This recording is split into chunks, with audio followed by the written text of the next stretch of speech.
Hi everyone! Tonight, we begin somewhere warm. Sunlight pouring across a kitchen table, a chipped floral mug steaming between my fingers, and my daughter's voice just out of reach, humming along to an old folk tune on the radio. The kind of morning that makes you believe in peace again. The kind of morning that betrays you when you least expect it. You might not survive this one, not because it's loud, but because it's quiet. Because sometimes the worst things are said without ever raising a voice. So, before you get too comfortable, take a moment to like the video and subscribe, but only if you truly enjoy what I do here. And let me know in the comments where you're tuning in from and what time it is where you are.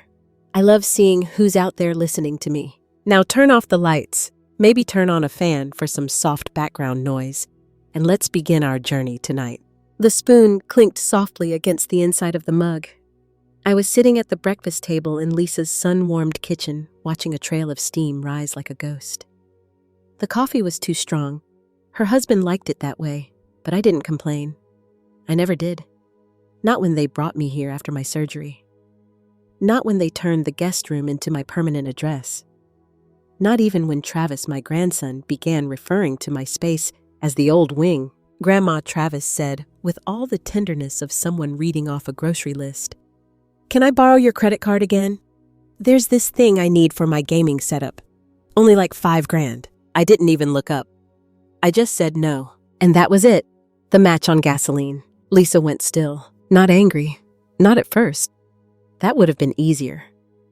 Instead, she let the silence do the talking. It curled around us thick and sour. Her nails tapped the edge of the counter. 1, 2, 3.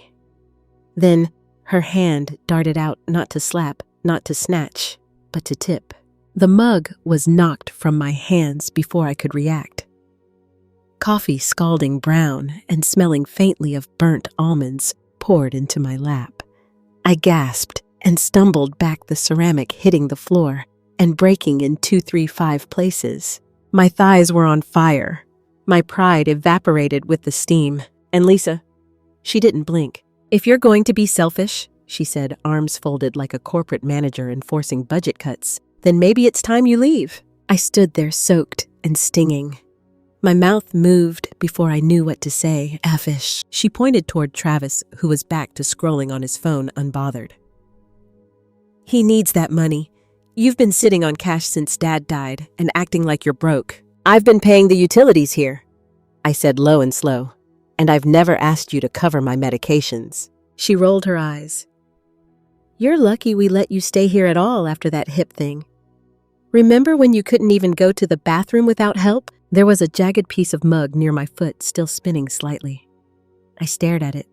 A little blue flower painted by hand. A fragment of something once whole. "You either give him the card," Lisa added with a smile that didn't reach her eyes, "or be out of here by sunset." Not a suggestion. A command. Behind her, the TV muttered about granite countertops and dream homes. Travis yawned. And I didn't cry. Didn't argue. Just walked to the sink, rinsed my hands in cold water, and turned off the tap with deliberate calm. The kind of calm that gets mistaken for surrender. But it wasn't. "I'll be gone before sunset," I said. Lisa blinked. She didn't expect that. She expected me to fight, to plead, to flail. But some debts don't get paid with cash. They get paid in silence. And when the receipt comes due, you walk away. Back in the guest room, the air was thick with the ghost of comfort. My legs still burned under the soaked fabric, but I didn't change. I just sat on the edge of the bed, the one they gave me after surgery, the one Lisa fluffed pillows on and called a blessing. It wasn't a blessing. It was a cage with clean sheets. I reached up to the closet shelf, feeling the dusty edge of my old suitcase. A silly floral thing with a missing zipper tooth. I yanked it down gently, clutching the dresser for balance. My hip screamed in protest, but I ignored it.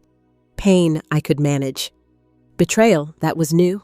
I folded my nightgown, my cardigan, and my modest jewelry pouch, tucking it neatly beside an old pair of orthopedic shoes. No one came to check on me. No one knocked. The house was still except for the gurgle of a Keurig Lisa had bought for guests. In the top drawer, under a stack of scarves, I found the envelope I'd hidden 3 months ago.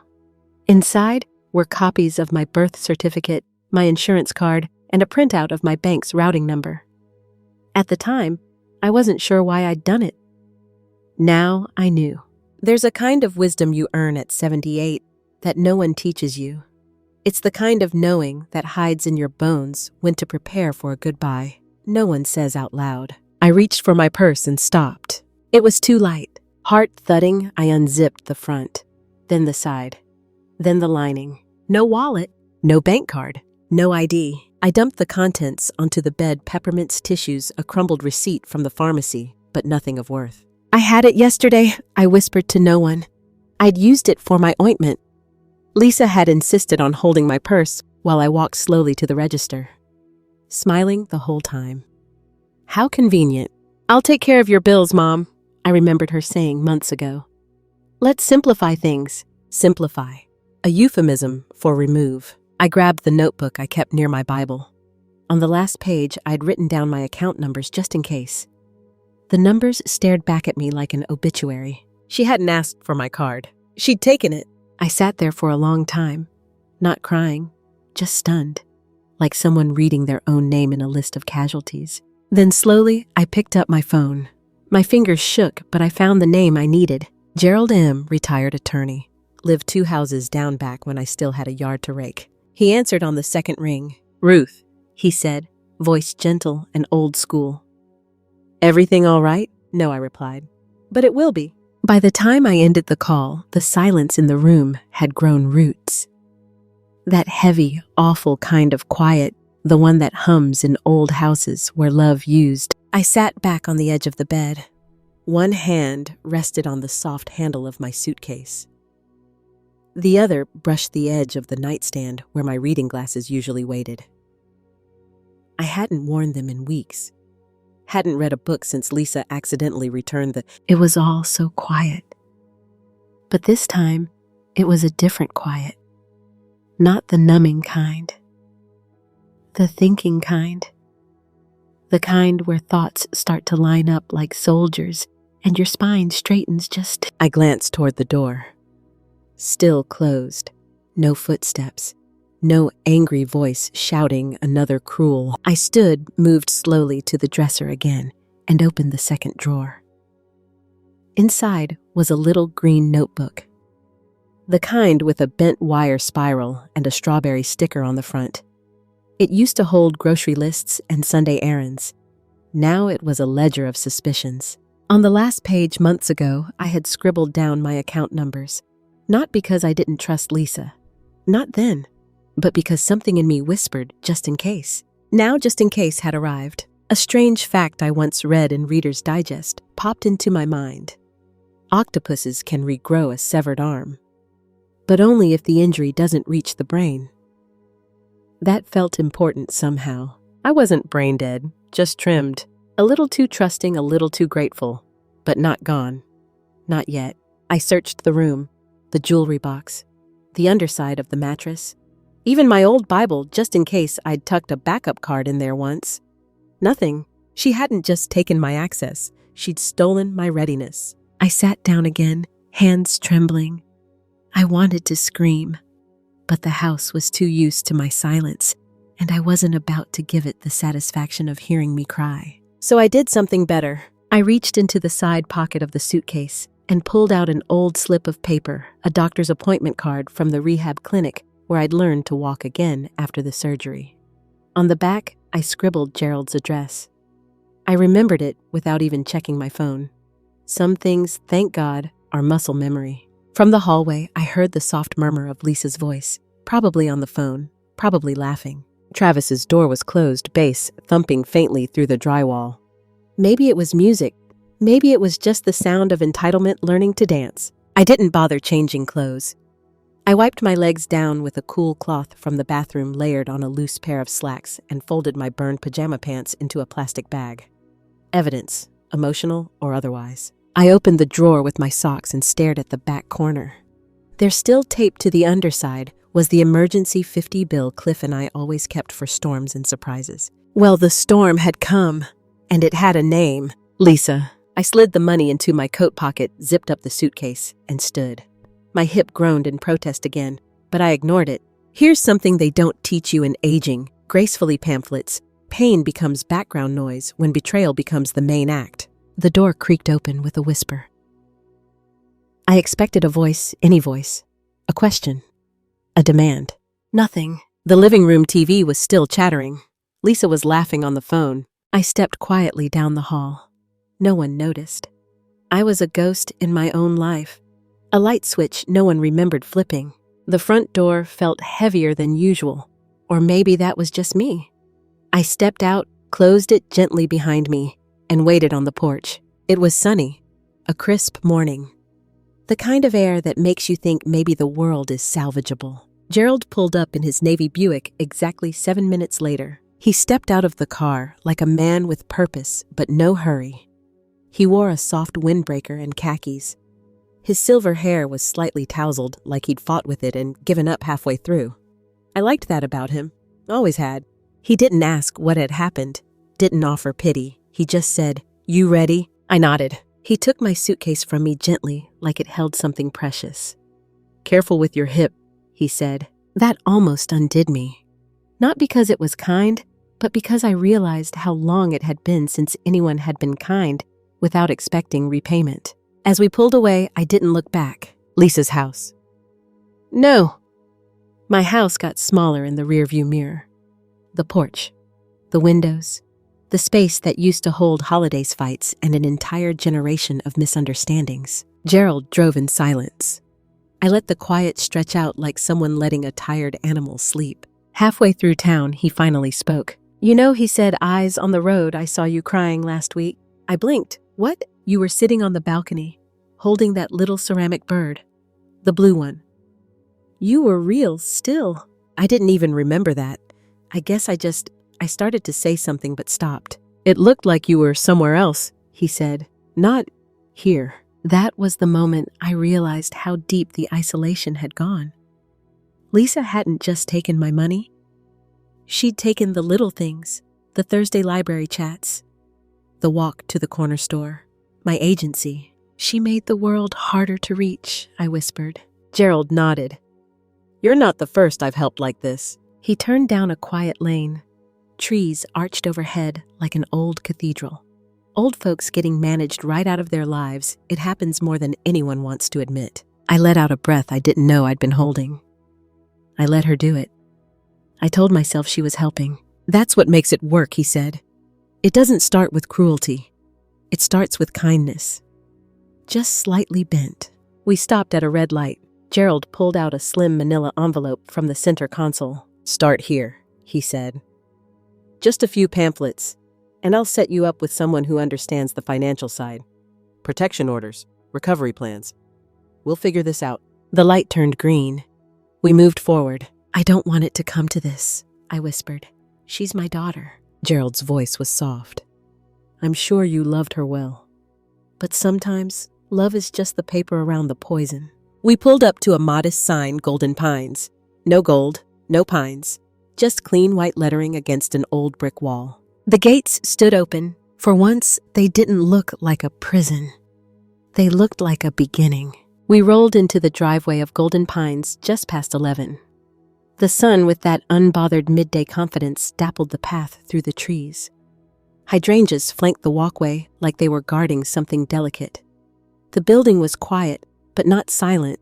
There was the faint chime of wind through leaves, a dog bark in the distance, and somewhere nearby, someone humming a song I couldn't quite place. It wasn't home, but it wasn't pretending to be either. That counted for something. Gerald parked and turned off the engine, letting the soft silence between us stretch just enough.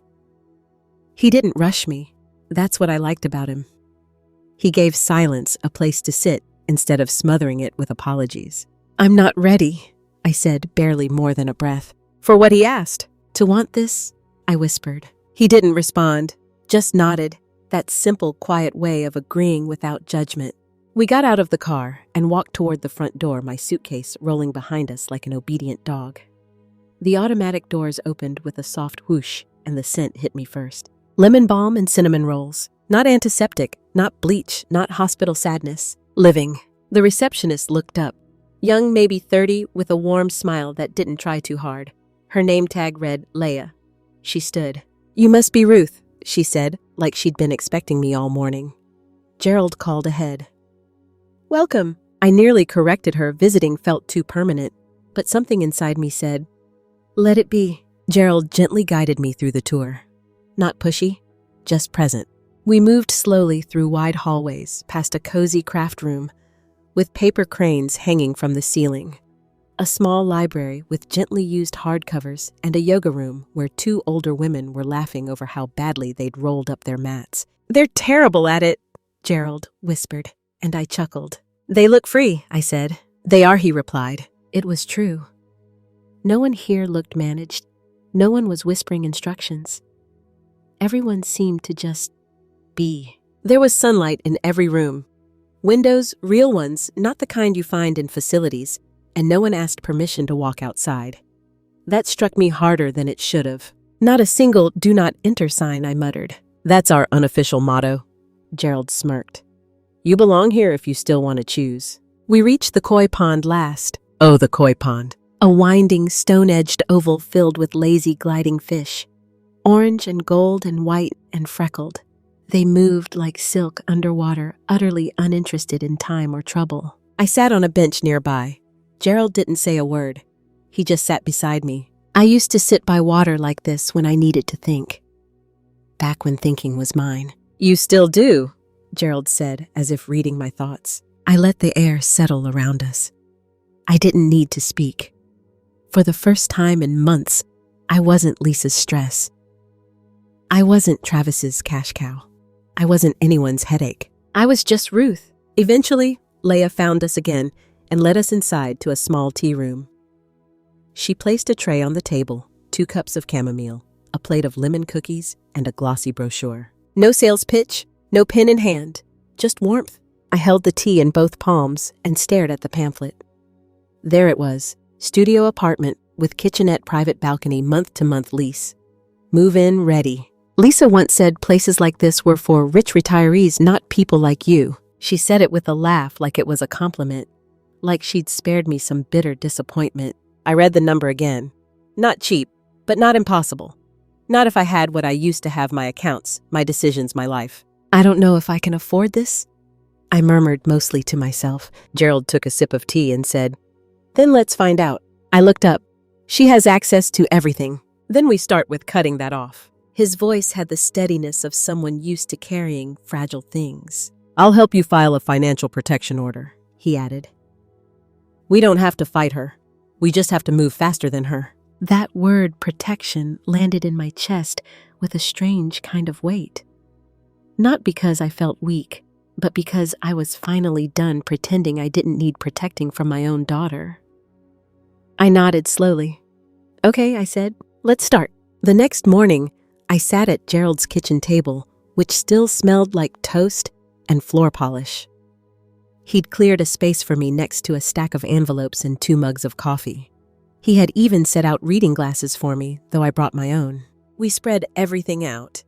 Insurance forms, old bank statements, a folder labeled Medicare that Lisa once laughed at for being so analog, and my green strawberry notebook. Thin, tear-stained in spots, but precise. Dates, withdrawals, suspicious charges from places I hadn't been, an Amazon order of gaming equipment I never placed, a Netflix profile called Travmaster. "You did good," Gerald said, flipping through it with care. "Messy truth is still truth." "I didn't think I had proof," I whispered. "You do. The card may be gone, but your memory isn't." He looked up. "You have access to a printer." I nodded. "Cliff's old one. Still hooked up in the study? Tomorrow, we scan this. Then I'll connect you with someone. Financial abuse specialist. They're good. Discreet." I swallowed hard. What if Lisa gets ahead of us?" He leaned back. "Then we make sure we don't give her time." There was a pause. Then I said, "The house. The deed. It's in my name." Gerald froze, still. "She transferred it after my surgery," I explained. "Said it was to simplify hospital paperwork." His brow furrowed. "You signed?" I didn't read it. Not really. But I never gave her power of attorney. A slow smile crept across his face. "Well," he said, "that changes everything." He stood and pulled a fireproof lockbox from the cabinet behind him. Inside were dozens of labeled forms, each tabbed and marked with dates and color-coded highlights. "This," he said, "is your seatbelt. We made copies, labeled everything, notarized what we could at the UPS store down the street." I had to sign my name so many times I felt like a celebrity, only with fewer royalties and more legal tension. As I scrawled my name across the last form, my hand shook. Not from weakness, but from something heavier. Gerald noticed. "You okay?" "I want to call her," I admitted. "Just let her know what's happening." He shook his head gently. "Don't. Let the paperwork speak." I sat back in the chair and stared at the folder. Let the paperwork speak. The phrase sat in my chest like a lighthouse, a quiet, solid truth. Because the thing about paperwork, it never cries. It never flinches. It never backs down under pressure. It just sits there, silent, undeniable. That night, I didn't sleep much. I sorted papers until midnight, scanned them until my eyes watered. I made lists. I made copies. I found the deed. It was still in my name. She never thought to look. She never imagined I'd keep the receipts. 2 mornings later, Lisa pulled into the driveway of the house she still believed was hers and came face to face with the kind of disruption you can't ignore. A stranger in business casual standing in her front yard with a clipboard and a calm expression. I wasn't there. I didn't need to be. The realtor's name was Carla, mid-40s, soft-spoken, the kind of woman who could deliver bad news without raising her voice. Gerald had referred her through one of his contacts, someone who knew how to be discreet and, more importantly, didn't flinch when angry daughters started pacing like territorial house cats. Lisa stepped out of her SUV, keys jangling, already squinting like the sun itself had personally betrayed her. She marched across the lawn, half-dressed in power and panic. She was probably still in that red bathrobe with the gold trim, the one she wore like it was a crown.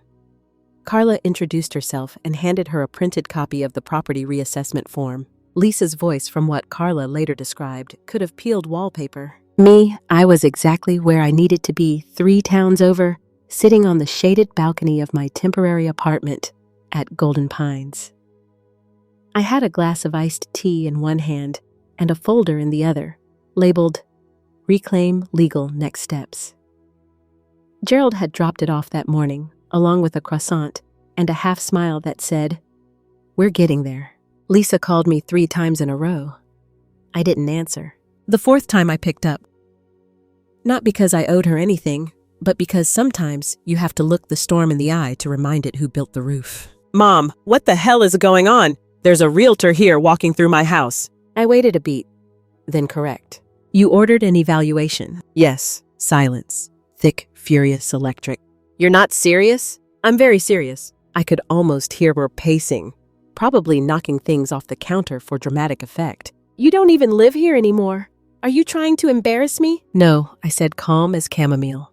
"I'm reclaiming what was always mine." "This is my home," she hissed. "No," I repeated, steady as law. "It's the home you've been squatting in, managing with money that was never yours." She sputtered. I imagined her grasping for something to throw that wouldn't break the marble countertop she hadn't paid for. "You can't just throw us out." "I didn't throw you out, Lisa," I said, letting the next words fall slowly like snow. "You told me to leave." And then came the silence. Not the angry kind, the stunned kind, the kind that sounds like realization hitting concrete. She'd forgotten I still remembered. She'd forgotten I'd signed the deed in my name before the surgery. That I never gave her power of attorney. That helping doesn't equal inheriting. Her voice dropped low and venomous. "You're being cruel." I didn't raise my voice, didn't waver. "You only miss me now that I said no." I set the phone down. My tea was still cold. Half an hour later, Carla texted evaluation completed. Client Lisa attempted to interfere, but remained nonviolent. Strong potential for resale. We'll follow up tomorrow. I forwarded it to Gerald with the caption, "And so it begins." Later that afternoon, he called. She tried to call me, left a voicemail, full of threats. "Let her threaten," I said, because I wasn't afraid anymore. I wasn't even angry. I was something much worse for her. I was certain. Here's a strange little insight from years in the ER. You can always tell when someone's not going to make it, not by the wounds, but by the denial. Lisa had been treating me like a dead branch on a family tree she wanted to prune. She forgot that some roots grow back harder. That night, I went to bed early. And for the first time in years, I locked the door, not because I was scared of who might come in, but because I finally had something worth keeping out. The front doors at Golden Pines are glass. Heavy, but elegant. You can see out, but no one gets in unless they're invited. That's why I didn't flinch when I saw Lisa coming. It was the next morning. I was in the library reading an article Gerald had clipped for me about elder financial abuse. It felt too close, like reading your own eulogy with all the verbs still in the present tense. My tea sat untouched. Too bitter.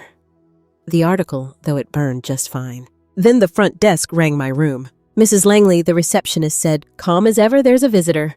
Elisa Andrews? Would you like us to bring her in?" "No," I said, "but you can let her know I'm watching." I walked quietly into the sunroom off the main lobby. From there, I could see everything without being seen. Lisa was pacing the foyer. Tight jeans, fury red blouse, and a purse swinging like a weapon. She looked like a woman waiting for a miracle and getting customer service instead. The receptionist approached her again. Lisa pointed sharply in my direction. I saw the gesture. Accusatory.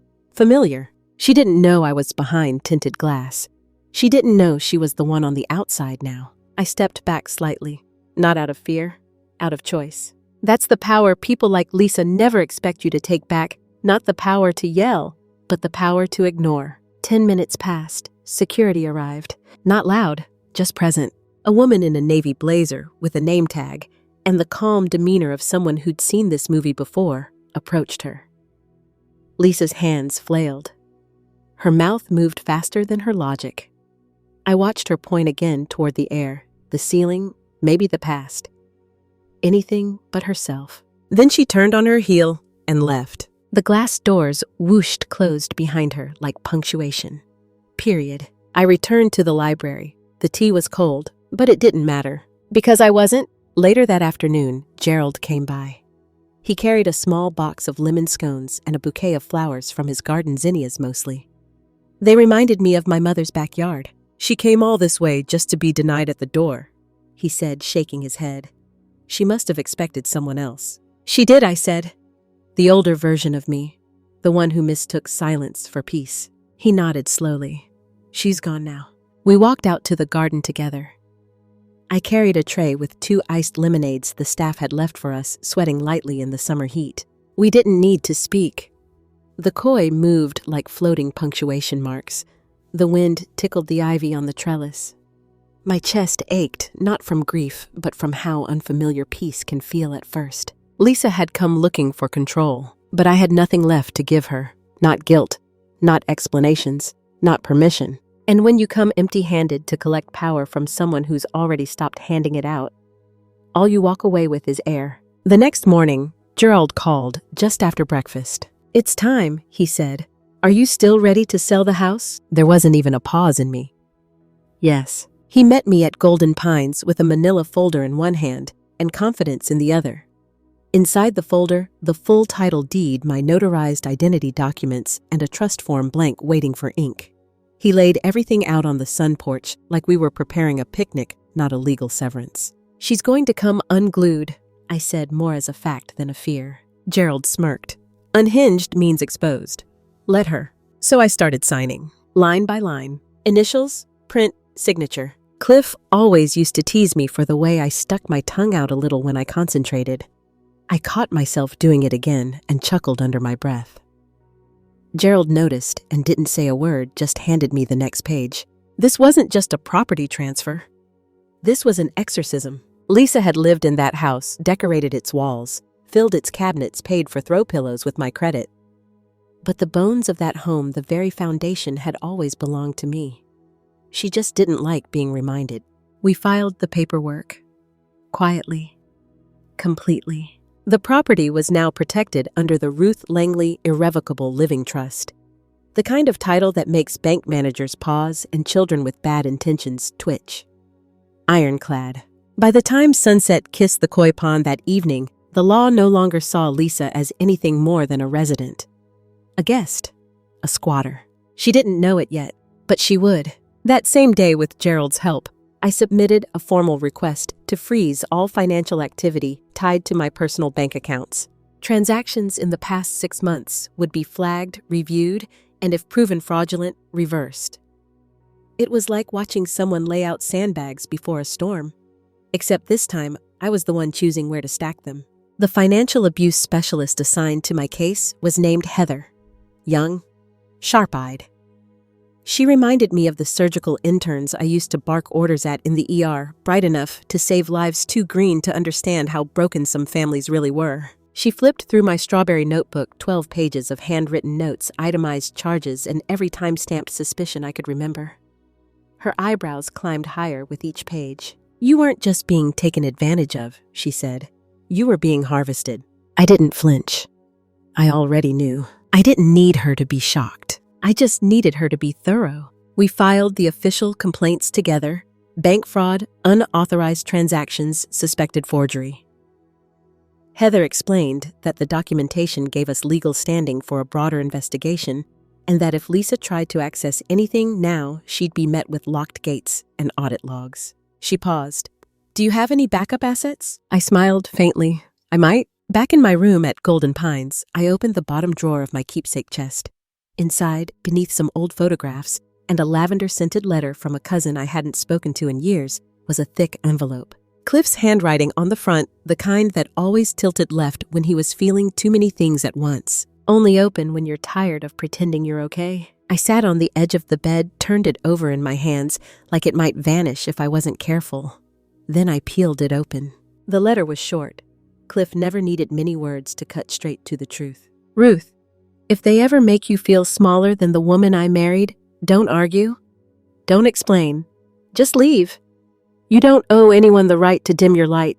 Use what's yours, and make damn sure they can't take it again. Love, C." Beneath it was a check. Dated the year before he passed. Uncashed. Made out to me. $10,000? A laugh clawed its way up from my chest. Ugly and cracked and aching. He'd known. Even then, some part of Cliff had known the world could turn. Even family. I called Gerald. "You busy?" I asked. "For you? Never." "Then let's sell a house," I said, "and open a trust they can't touch." There was a pause on the other end. Not hesitation, just respect. "You ready for the fallout?" I looked around my room. The sunlight pouring in. The koi pond catching glimmers like coins. My bridge scarf folded neatly on the chair, untouched since the last tournament I was too tired to attend. "Yes," I said, "because this time I'm not reacting. I'm reclaiming." I deposited the check that afternoon. Not because I needed the money, but because I wanted the system to know I wasn't done building. Lisa always thought she'd get the last word.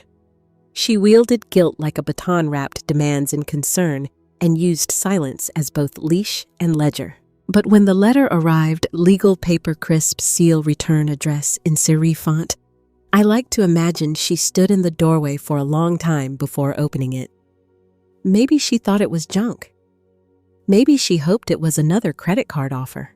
Inside was a single-page notification from my attorney. Effective immediately, Lisa Andrews is no longer authorized to access any accounts, property, or financial documents belonging to Ruth Langley. No threats, no emotion, just law. That's what drove her mad. The professionalism.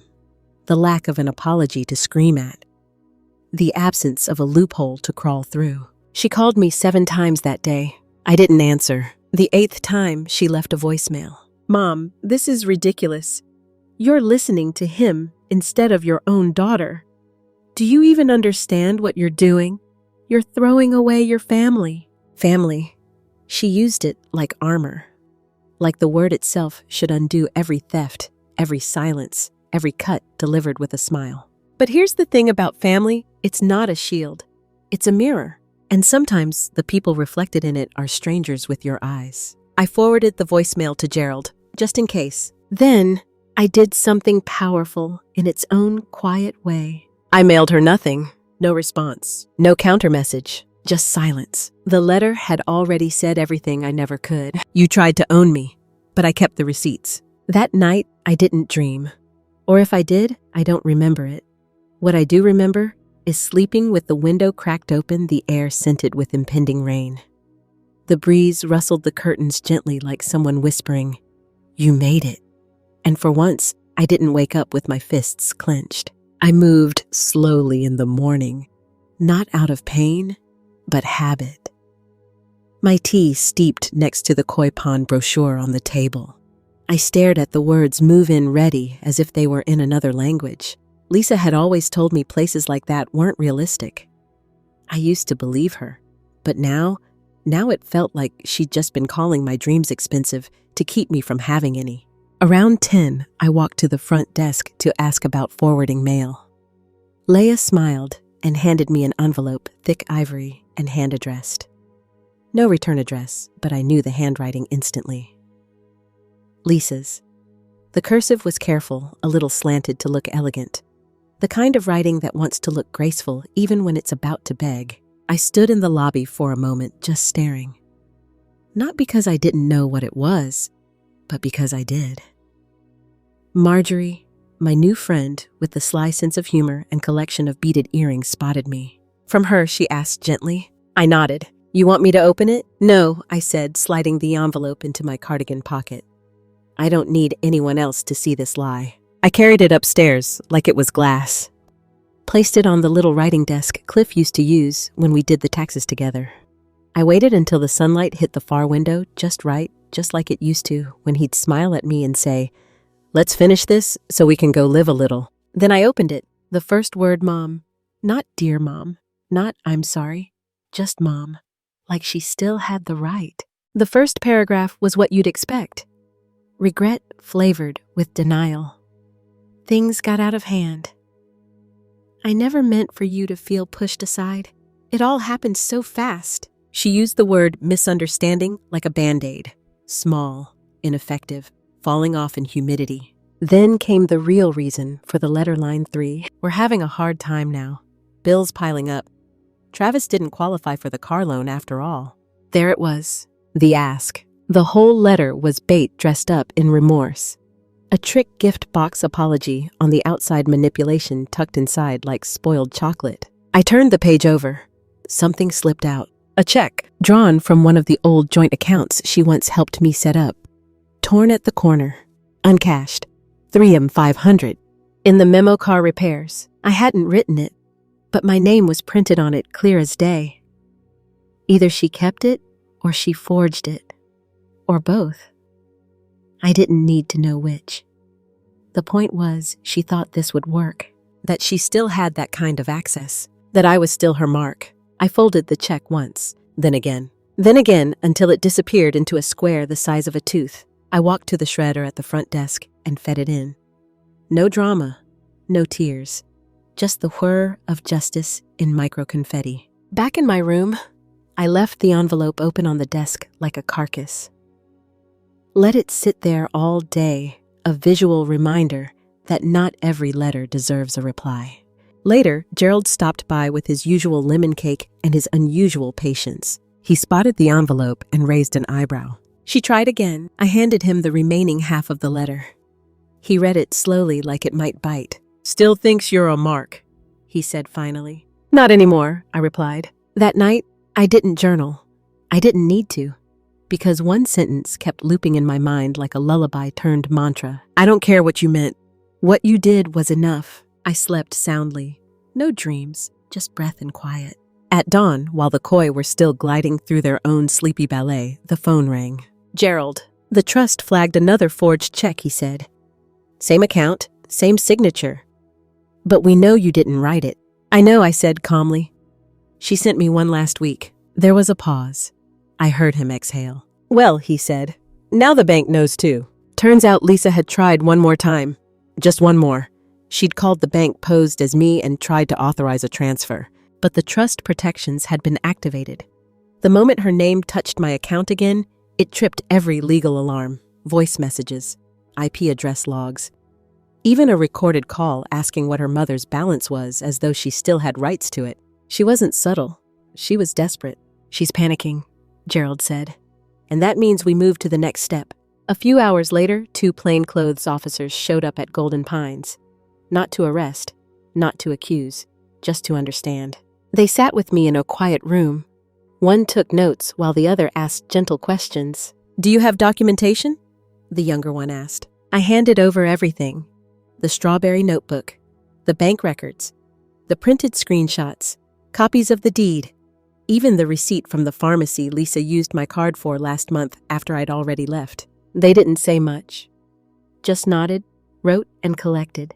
As they stood to leave, the older officer said something that stuck. "You're not the first, Mrs. Langley, but you're one of the few who caught it early enough." I almost corrected him. It wasn't early. It was just early enough. By noon, I received formal confirmation Lisa was under investigation for financial misconduct, elder fraud, and forgery. Travis's name had popped up too. A flagged transaction on a gaming account. Another under a shared PayPal. I didn't feel victorious, but I didn't feel helpless either. That was new. Later that day, Marjorie brought over warm banana bread and ginger tea. No words, just comfort. We sat by the pond.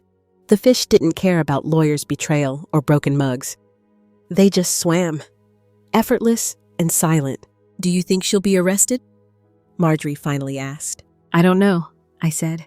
"And it's not up to me anymore." That's what freedom felt like, not vengeance. Distance. Lisa had already lost the thing she couldn't forge back access. Not to my money. To me. My mind. My peace. My story. She gambled on my silence, but I spoke. And when the silence breaks first, you win. That night, Gerald and I sat on the back patio under a navy blue sky. The breeze was soft. The stars looked like someone had dusted the heavens with powdered sugar. He poured us each a small glass of wine and raised his cup.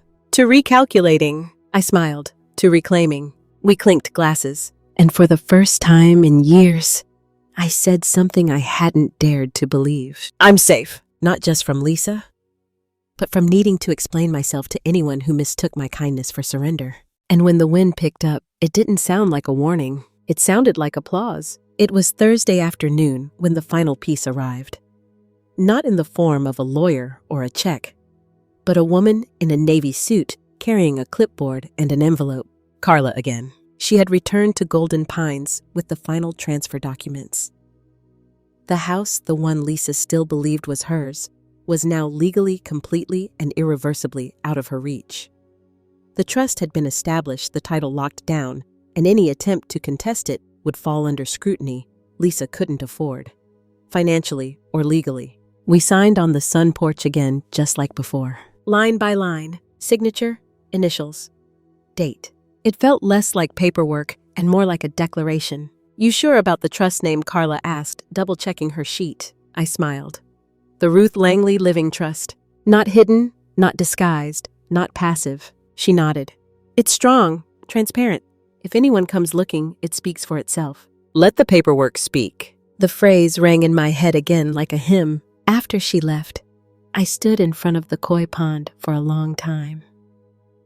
The sun was starting to dip, turning the surface of the water into liquid amber. One of the larger koi swam lazily beneath the lilies, completely unconcerned by the drama of human life. I envied it. There was something about watching creatures with nowhere to be that made your own urgency feel silly. Inside, Gerald was making tea, his solution for everything from minor headaches to major court filings. When he returned, he set 2 mugs down, added a plate of shortbread cookies, and slid an envelope across the table. "What's this?" I asked. "Updates to the trust," he said. "And a few emergency contacts. One for the attorney, one for the financial investigator, and one for law enforcement. Just in case." I opened the envelope. Everything was there. Neatly typed, tabbed, even color-coded. "Do I need to call Lisa?" I asked. Gerald didn't flinch.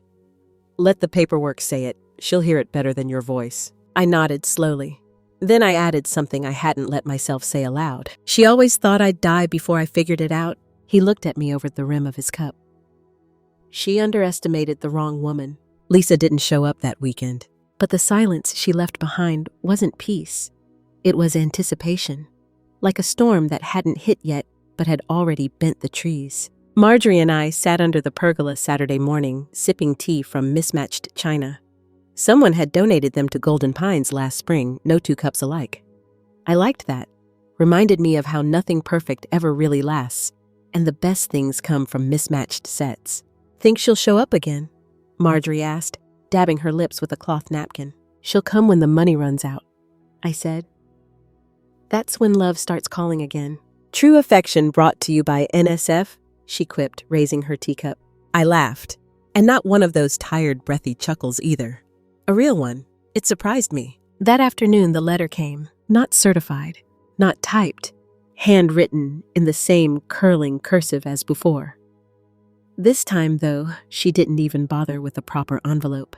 She'd left it at the front desk, folded once, and taped shut. I opened it while standing at the window, watching a group of residents do Tai Chi on the lawn. It was short. Mom, I miss you. Travis does too. Things are really hard right now. The bank froze some of our accounts, and there's been a misunderstanding with the mortgage company. I know we've had our issues, but this feels extreme. Maybe we can talk. Maybe we can find a way through this. I don't want to lose you. Love, Lisa. At the bottom, she had scribbled a phone number just in case your old one changed. I folded it in half, then again, until it was the size of a matchbook. I didn't shred it, not this one. I tucked it into the back of my notebook, the one with all the receipts.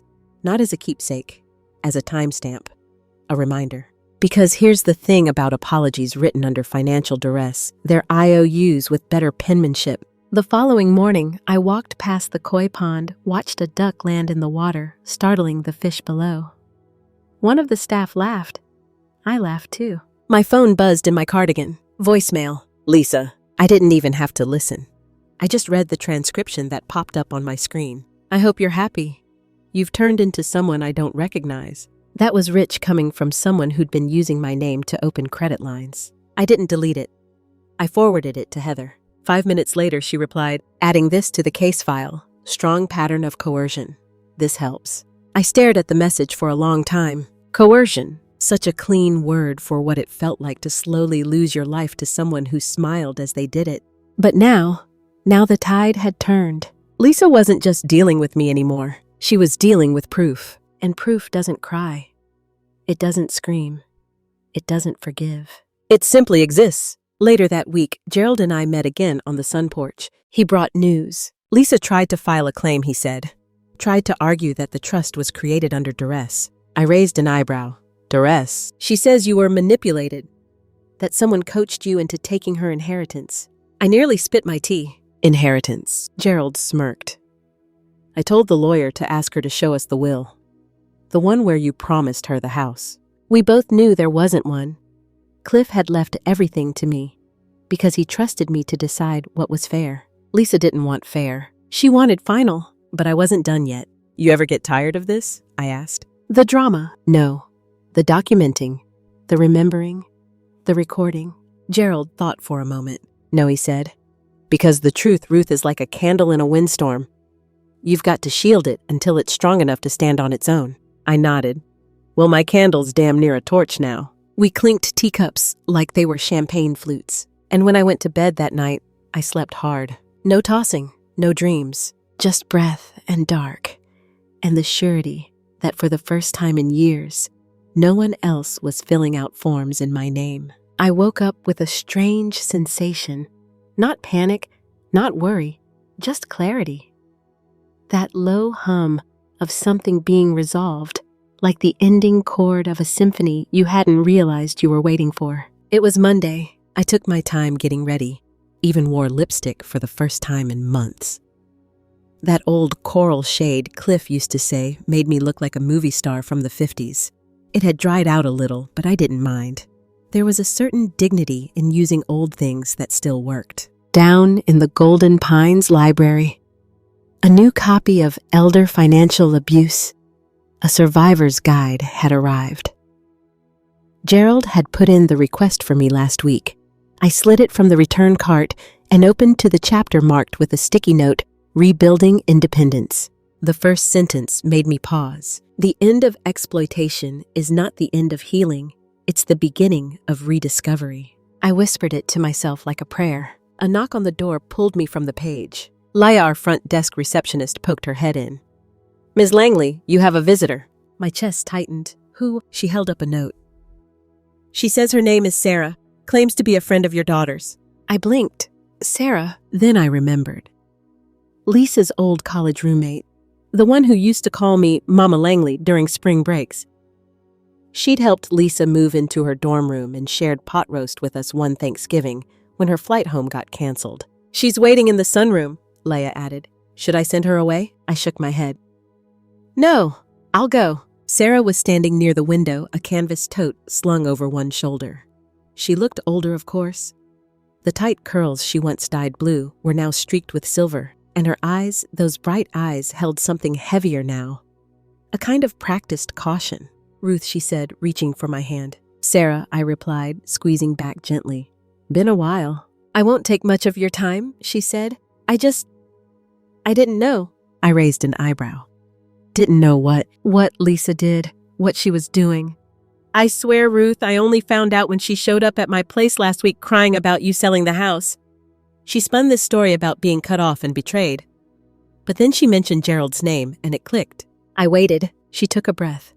Gerald helped my mother 3 years ago. Her nephew had been draining her pension. When I heard his name, I asked questions Lisa couldn't answer. I nodded slowly. Thank you for telling me. I just wanted you to know. Not everyone believes her. And if there's anything you need, I'm sorry I didn't check in sooner. That was the thing about real apologies. They didn't come attached to invoices or emotional ultimatums. They came quietly, like healing rain. Your apology means more than you think I said. She reached into her tote and handed me a book, well-worn, dog-eared. On being a woman of age. I think you'd like this, she said. Changed my perspective. We hugged. No promises, no performative tears. Just warmth. As she left, Gerald entered holding 2 coffees and a small brown envelope. She say anything interesting? He asked. She said sorry, I replied, and meant it. The envelope contained something I wasn't expecting. A printed copy of a text thread between Lisa and Travis. Gerald handed it over with a sigh. Anonymous source. Couldn't trace the origin, but it checks out.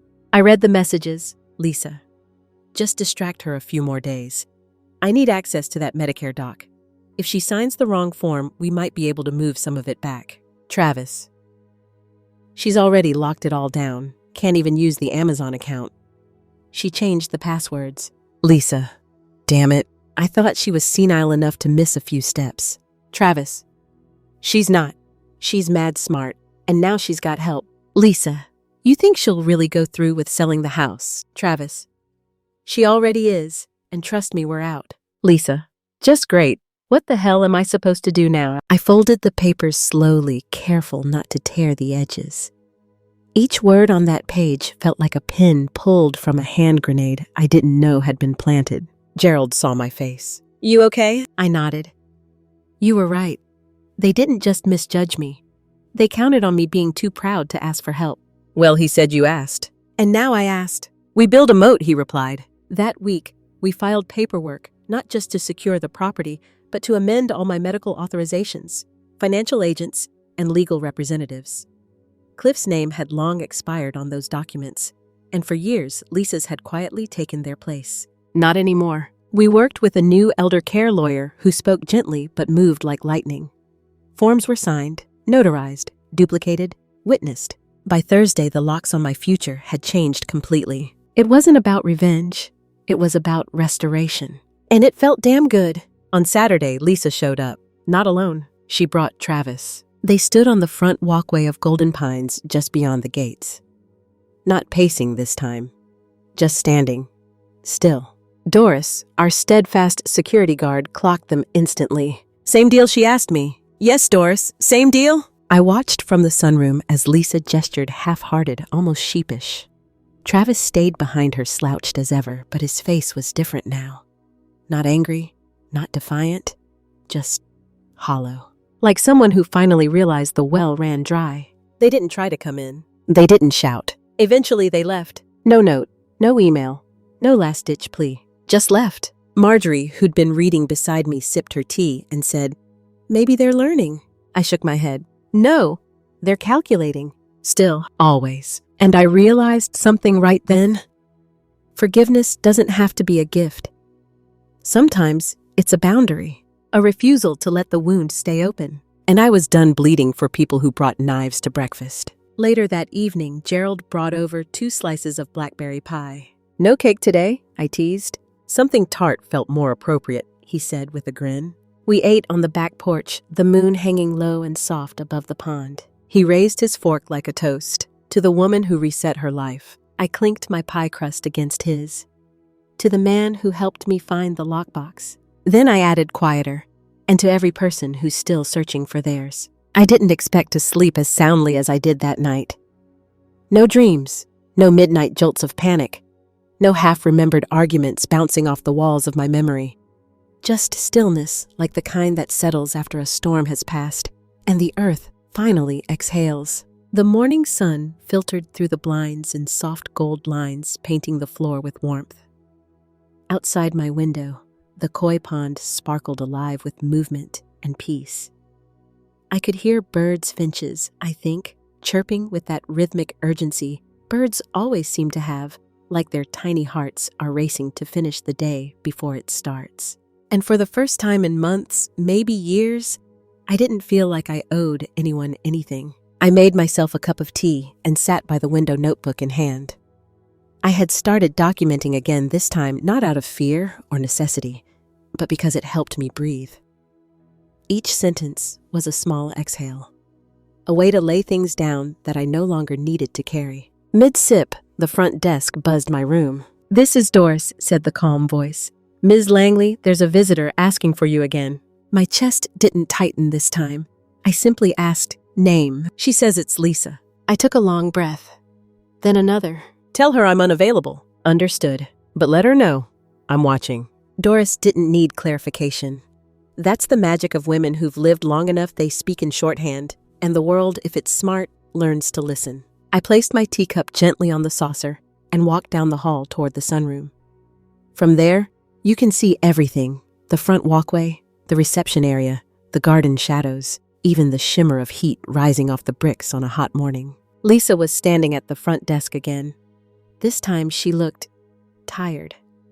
Less furious, more frayed. She kept shifting her weight, pulling at the hem of her jacket, chewing on her lip like she used to when she got caught lying as a teenager. I stayed in the shadows, out of sight. And this time I didn't shake.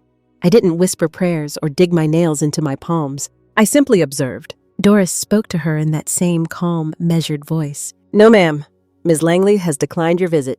"But I just want to talk to her," Lisa replied, her voice strained. "I understand," Doris said, "but Ms. Langley made her wishes clear. We honor the boundaries of all residents here." Lisa's lips parted, as if to say more, then closed again. She turned away from the desk and paced once, twice. Then she stopped, staring straight ahead, unknowingly, in my direction. And then she pointed, sharp, fast. "She's here, isn't she?" I can feel her watching me. "Is that what this is now?" Hiding, Doris didn't flinch. "If you continue raising your voice, I'll have to ask you to leave." Lisa's eyes darted. For a split second, I thought she might push through, break protocol, storm the lobby like a child throwing a tantrum in a grocery store. But she didn't. She just turned on her heel and marched out the front doors, her heels clicking like punctuation marks behind her. As they shut with a gentle hiss, I let out a breath I hadn't realized I'd been holding. Later that afternoon, Gerald came by with a bouquet of marigolds from his garden and 2 chilled lemonades. He always knew what to bring and when. "She came again," I said, sipping the drink. "I saw," he replied. "Didn't storm through this time." "No," I said. "She's losing steam." He sat beside me on the bench near the koi pond. Sometimes silence is the heaviest door. I nodded, and this time I locked it from the inside. We watched the fish for a while, letting the sun do its work. It was one of those perfect days where the breeze keeps you from sweating and the light makes everything look kinder. "I never thought I'd be here," I murmured. "Golden Pines?" Gerald asked. "No. Free, unbothered, unavailable." He smiled. "Unavailable is underrated." We both laughed quietly, the sound like soft gravel underfoot. That evening, I pulled out an old photo album I hadn't opened since before the surgery. There she was, Lisa at 4, dressed as a pumpkin for Halloween. At 10, holding up her first softball trophy. At 18, standing in front of her dorm with her entire life stuffed in 2 blue suitcases. She had been a beautiful child, bright-eyed, curious. She used to ask questions about everything: why trees dropped their leaves where the stars went during the day, if dogs knew they were loved. Looking at those pictures, I didn't feel anger. I didn't feel regret. I just felt distance, like looking at someone else's daughter. And I realized something that settled deep in my bones. Forgiveness doesn't always mean welcoming someone back. Sometimes it means letting them walk away without following. The next morning, Doris handed me a sealed white envelope. She left it at the front desk. I took it, turning it over in my hands. It was thick, heavy. I brought it back to my room and laid it on the desk.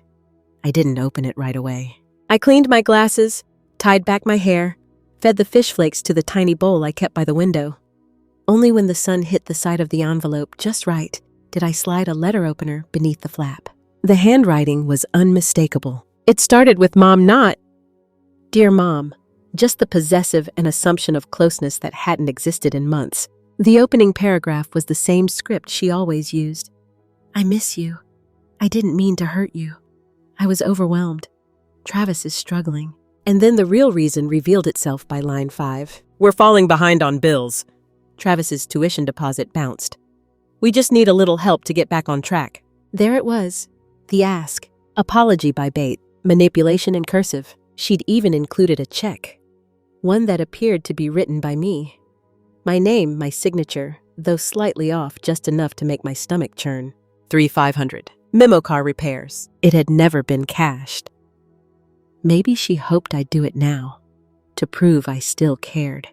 To reopen a door she assumed was only closed because I was angry. But I wasn't angry. I was done. I folded the letter and the check, walked them down to Doris, and watched her feed them into the industrial shredder behind the desk. They were never mine to keep, I said. She nodded, said nothing. That's what I love about Golden Pines. Sometimes silence is the kindest reply. It happened quietly, as many turning points do. The next morning, while waiting for the kettle to boil, I checked my mail cubby. Tucked between the monthly activity calendar and a coupon for denture cream I didn't ask for, there was another envelope, this one official.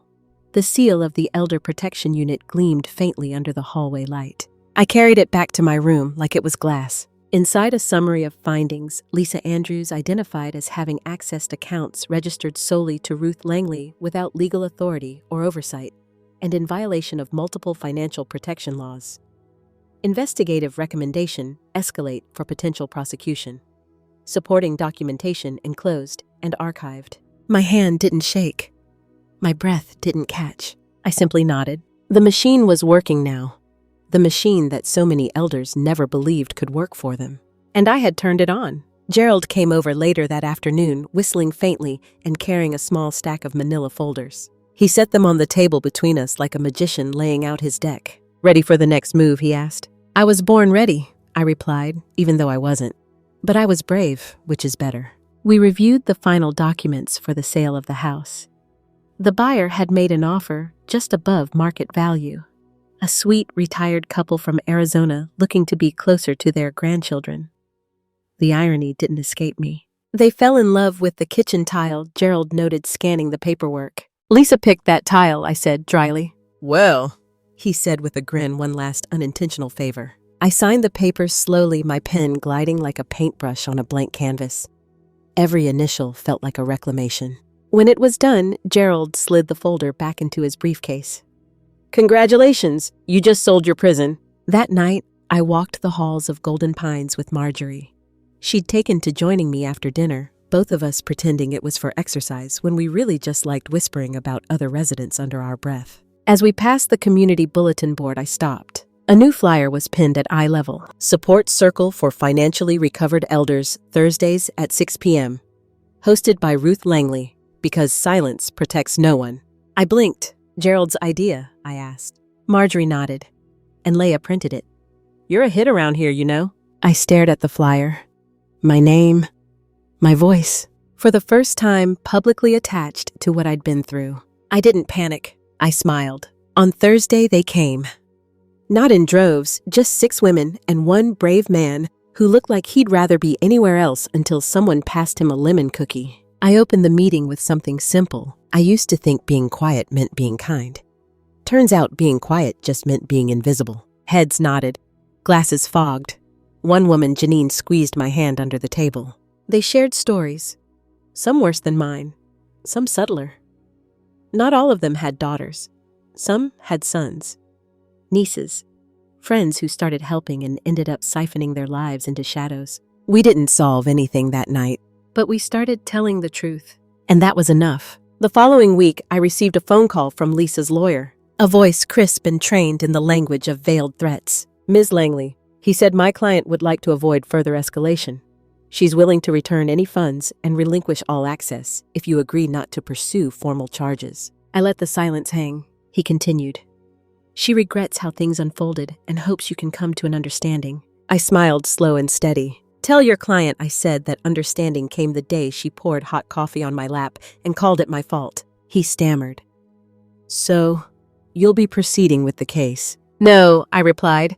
The case will proceed with or without me. That's how justice works. Click. I let the receiver settle back onto its cradle. Gerald brought cake again this time, carrot my favorite. Legal threats, he asked. I nodded, deflected. He handed me a folded sheet of paper. I thought you might want this. Official notification from the trust office.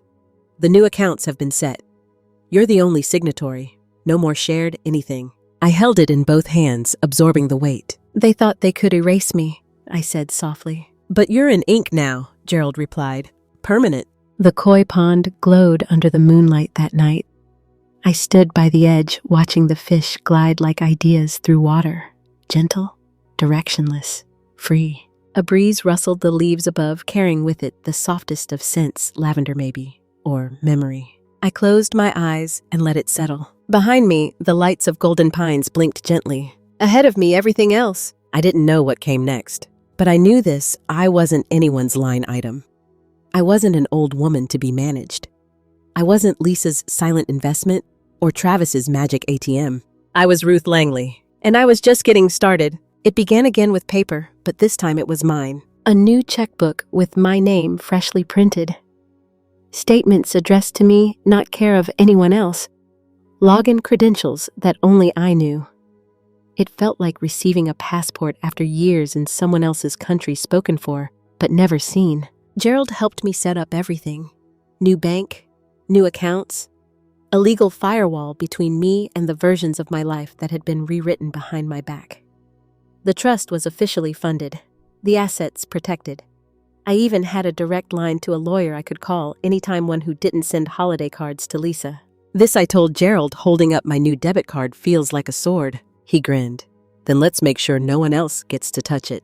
2 days later, Lisa tried. A call came in from my new bank. A woman named Elaine, all business and no fluff. Hi, Ms. Langley. We received a flagged transaction request on your previous account, a transfer attempt initiated via online access. The login originated from an unfamiliar IP address, which matches one previously reported in your fraud packet. She didn't say the name, but she didn't need to. Did the transaction go through? I asked. No, ma'am. The account's been fully frozen. We just wanted to confirm you hadn't tried to access it yourself. I didn't, I said. But I know who did? Elaine paused. Then in a quieter voice, she said, It happens more than you'd think. But you're doing everything right. I hung up feeling calm, not angry, not afraid, just sure. That evening, a white envelope was slipped under my door. No return address, handwritten, slanted cursive that made my stomach twist. Lisa. I stared at it for a long time. I told myself the next one would go straight to the shredder. But this one had weight, literally. It wasn't just a letter. It had something inside. I opened it at my desk with the window wide open, just in case I needed the breeze to carry something away. The letter began exactly as I expected. Mom, I'm not writing to fight. I just want to explain. Things got out of hand. We were stressed. Travis is applying to jobs and the market is impossible. We didn't mean to hurt you. Then came the pivot, but that house was our home. I painted the walls. I picked out the curtains. I kept it running while you were recovering. Doesn't that mean anything? There it was, the grasp, and then folded inside a check. 3 500 again. Same signature, same handwriting, same forged familiarity. But this time it was endorsed by me. Only I hadn't signed it. I ran my finger across the signature. It was nearly perfect, nearly. The loop on the L of Langley was just slightly too round, too practiced. She had copied it. Somewhere along the line, Lisa had taken my signature and made it hers. I folded the check, then unfolded it. There, in the memo line, reimbursement. Utilities, that was the twist. She was trying to make it look like she was the one owed something. I walked the envelope down to Doris at the front desk. More fuel, she asked gently. I nodded. Add it to the file. She didn't even flinch, just tucked it into the lockbox marked confidential, legal hold. We didn't need to speak. We both knew what this was now. It wasn't a family disagreement, it was a campaign. That weekend, Gerald and I met with the financial abuse specialist again. Marina, a sharp-eyed woman with a spine of steel and a warmth she didn't bother sugarcoating. You've got a clear forgery, she said, tapping the check. That alone could be felony grade, depending on how aggressive the state wants to be. She slid another form across the table to me. If you want, we can file for a permanent financial protection injunction. It's like a restraining order, but for money. I stared at the form.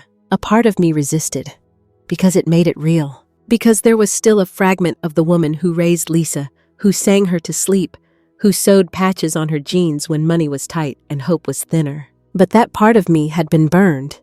In every way. And now I had to choose between protecting the past or preserving the future. I signed. Marina made a copy and slipped it into her folder. You're not the first mother I've worked with, she said. But you're the first who walked in before everything was drained dry. That's not comforting, I replied, but with a tired smile. She looked at me serious now. It should be, because it meant I was still whole enough to fight. That night, I lay awake for a long time. I wasn't haunted, just processing. It's strange how grief and relief can sit in the same chair and not speak to each other. I missed Lisa. Not who she'd become, but who she pretended to be. The daughter who once brushed my hair after surgery. The one who used to sing off-key to Aretha Franklin while cleaning the kitchen. The girl who made pancakes in the shape of letters when Travis was little. But that girl was either long gone or never fully real. And the woman who forged my name, who told me, "You're lucky I let you live here," she was a stranger in my skin. So I let her go. And that I realized was the real severing. Not the trust, not the paperwork. It was this moment when I stopped mourning the illusion and made space for something new. The morning air at Golden Pines had a particular stillness, like the world was holding its breath, just long enough for clarity to slip in unnoticed. I opened the window wide and let the chill land on my face. It reminded me I was alive and alone in the best way. Until the phone rang. Not my room phone, not Gerald's gentle knock. This time, it was my personal cell buzzing against the table like it had somewhere urgent to be. I didn't need to look to know. Lisa. I let it buzz 5 times, then 6, then voicemail. A minute later, it buzzed again. This time, with a text. Please, just call me. You don't know the whole story. The gall. I muted the phone, slid it into the drawer, and returned to my chair by the koi pond. The fish didn't know about betrayal. They only knew waterlight and the promise of crumbs. I envied them. Later that day, I walked to the community library to return a book and found an ivory envelope tucked inside my cubby. No stamp. Just my name in that careful script that tried too hard. Lisa again. I didn't hesitate this time. I didn't read it there. I took it back to my room, made a cup of tea, and placed the envelope on the table like a relic from a time I no longer belonged to. When I finally opened it, I braced myself, but the content still landed like a sucker punch to the ribs. Mom, I'm sorry you felt betrayed. That was never the intent. Things got complicated. We all make mistakes. I thought we were a team. I just wish you could have talked to me before bringing lawyers into it. Now everything's ruined. I paused. Not, I'm sorry I betrayed you, but sorry you felt that way. A classic deflection. She went on. Travis is having a hard time. He feels abandoned. We both do. If you could see that, maybe you wouldn't be so angry. And finally, the pivot. We're short on rent. I don't expect a handout, but I thought you should know we're struggling.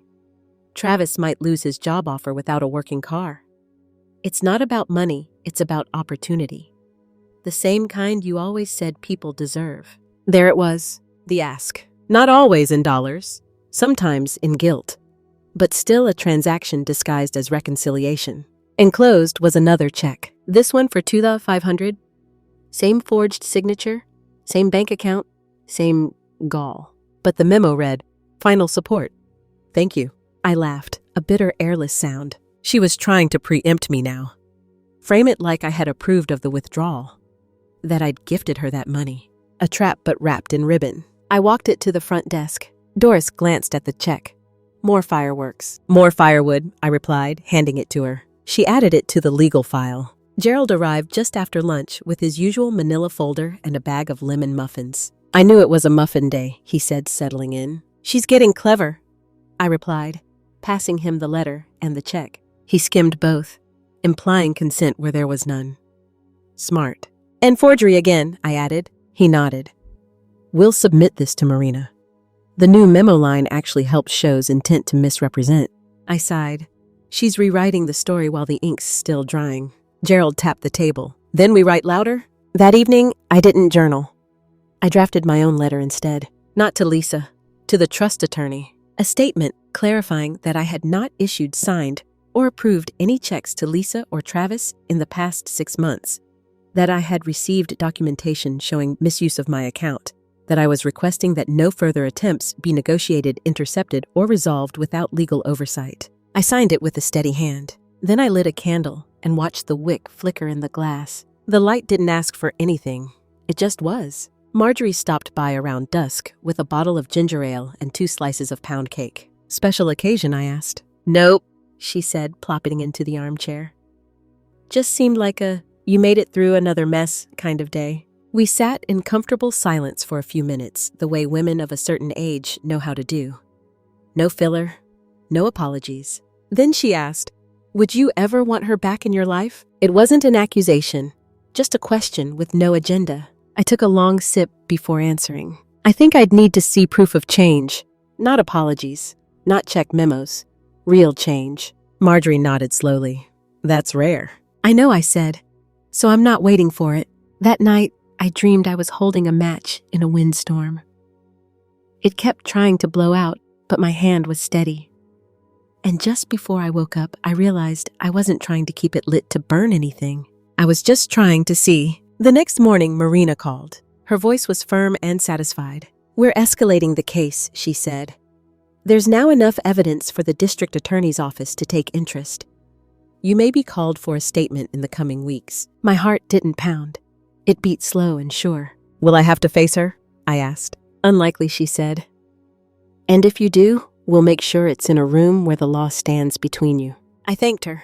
And then for the first time in a long time, I exhaled fully. I returned to the koi pond that afternoon. The fish swam in their oblivious little loops. Beautiful, dumb, free. I sat on the bench with my hands in my lap and whispered into the breeze. You can send letters. You can write checks. You can rewrite your version of the truth. But I'm the one holding the receipts. The call came just after sunrise, the kind that doesn't wait for coffee or slippers. My phone rang once, twice, then stopped. A pause, then it rang again. This time, I answered. "Mrs. Langley, this is Officer Bennett with the Elder Protection Unit. I'm following up regarding your financial abuse case." I sat up straighter. "Yes, of course." He was polite, careful, but direct. "We've completed our preliminary investigation, and there's sufficient evidence of unauthorized access and multiple forged financial instruments tied to your accounts. We're preparing to bring this forward to the district attorney for review." I didn't cry. I didn't even breathe for a moment. Not because I was afraid, but because I could feel the tectonic plates shifting under a landscape I thought was unchangeable. "Thank you," I said and meant it. "Just doing our job," he replied. "But you did most of the work. It's rare to have a client come with such detailed records. Your documentation made a huge difference. The journal, the receipts, the shredded envelopes, the printouts from my dusty old printer. It had all mattered." Before we hung up, he added, "You're not just a victim, Mrs. Langley. You're a witness. That's powerful." Afterward, I stood in front of my window, arms folded, and watched the sunlight turn the koi pond to honey. A witness, not a survivor, not a statistic, not a name buried in paperwork. A witness, I told Gerald over tea. He smiled, slow and satisfied. That's one step closer. She won't see it coming, I said. She still thinks you're the same woman who asked for her help signing into your email, he replied. I let her think that I said, and it felt like a small private victory. But Lisa wasn't finished. Later that week, Gerald received a voicemail. She called me, he said, face tight. Didn't leave much to the imagination. I raised an eyebrow. He played it for me. Lisa's voice was unmistakable, strained, bitter, and trembling with entitlement. You're poisoning her against her family. She's old. She doesn't know what she's doing. You're manipulating her.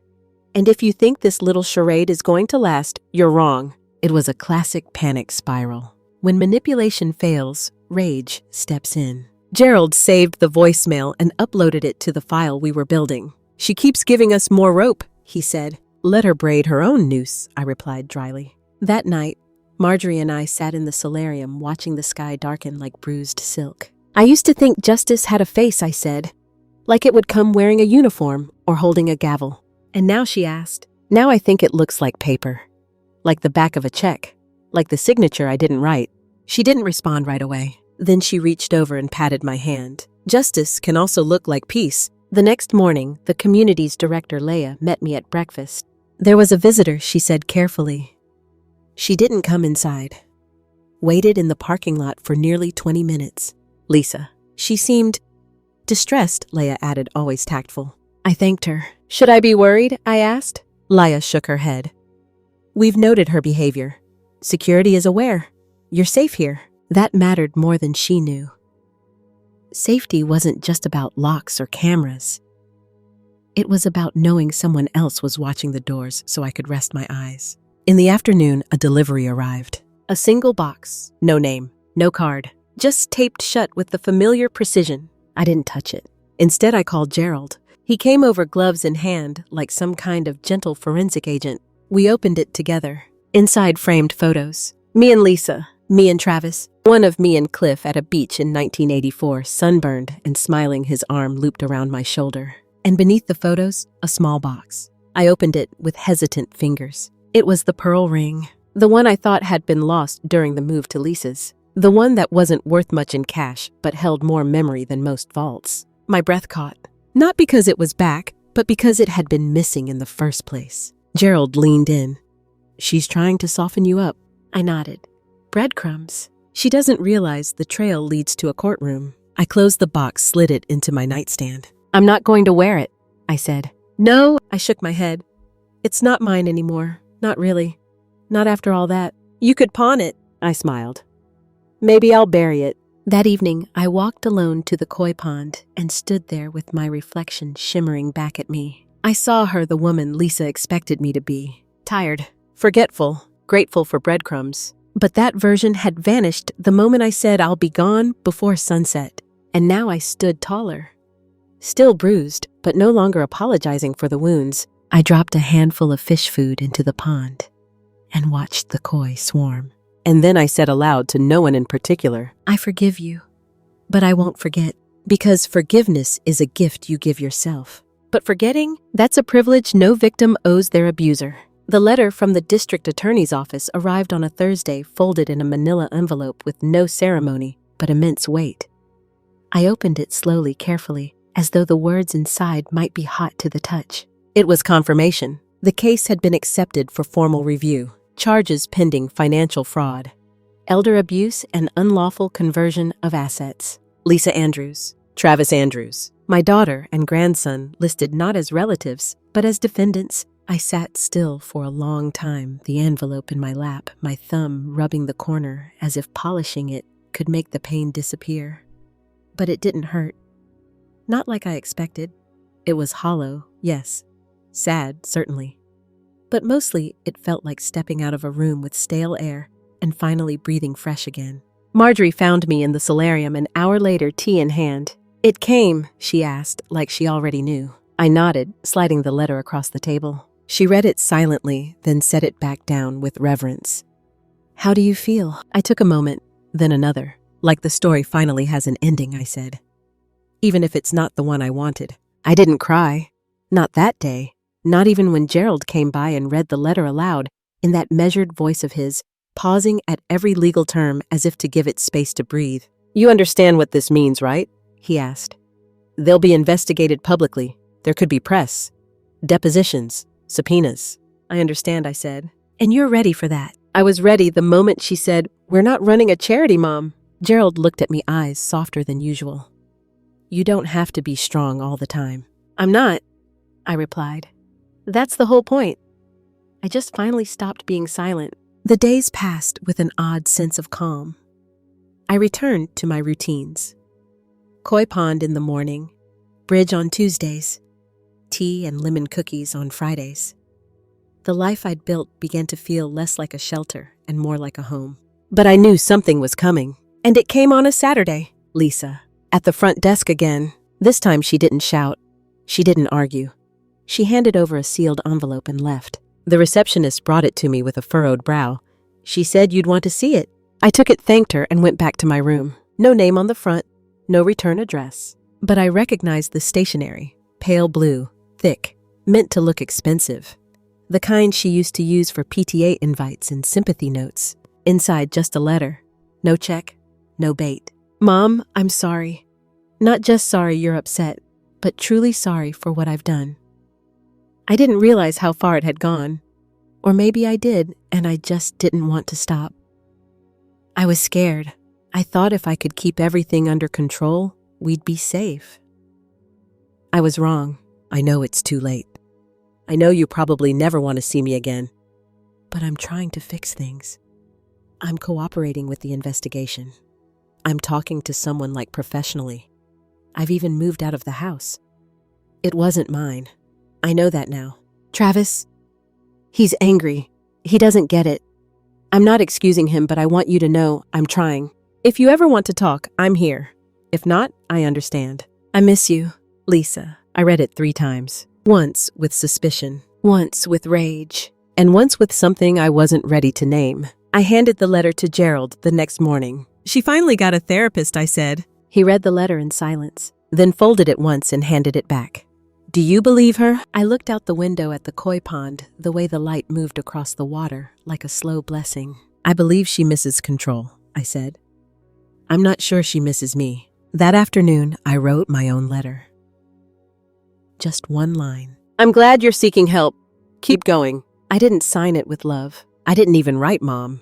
I just sealed it and gave it to the front desk. Let the silence fill in what I refused to. The next day, Travis texted me. First time since the coffee. "Sorry for everything." That was it. Not a complete sentence, not even a comma. I didn't reply. Some doors once locked don't reopen.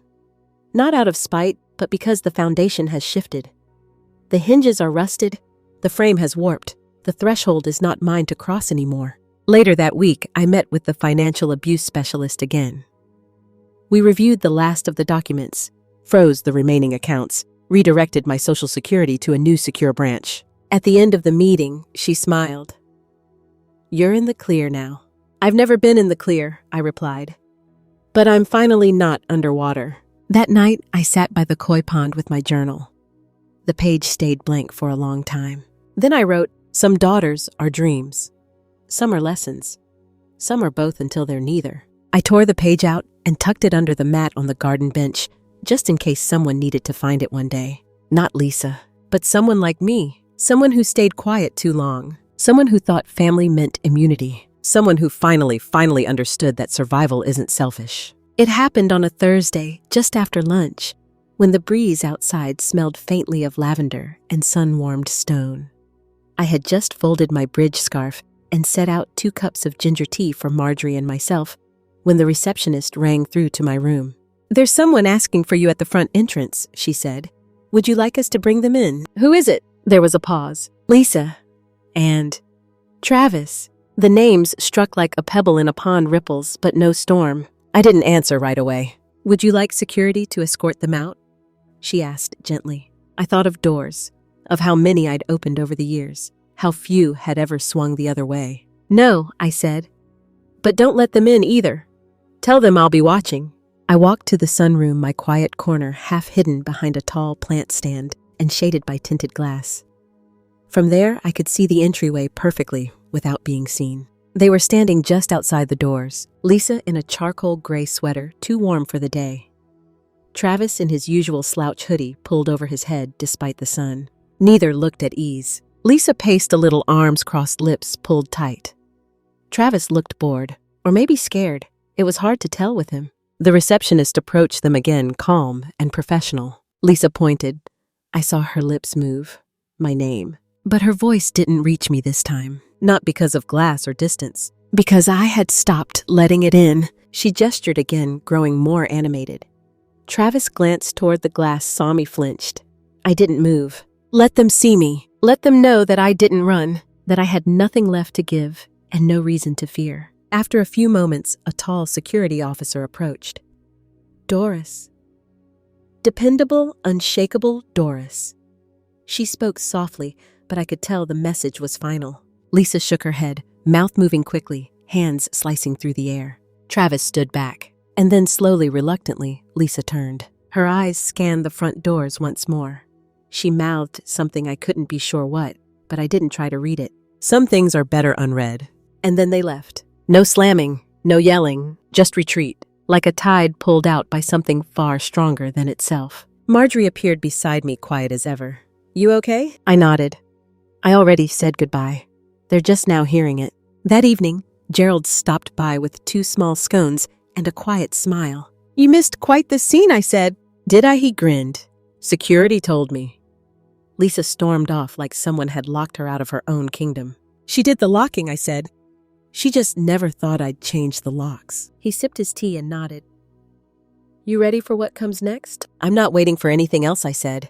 The paperwork is done. The titles have been transferred. The accounts are protected. He reached into his briefcase and pulled out a final document. This one just needs your signature.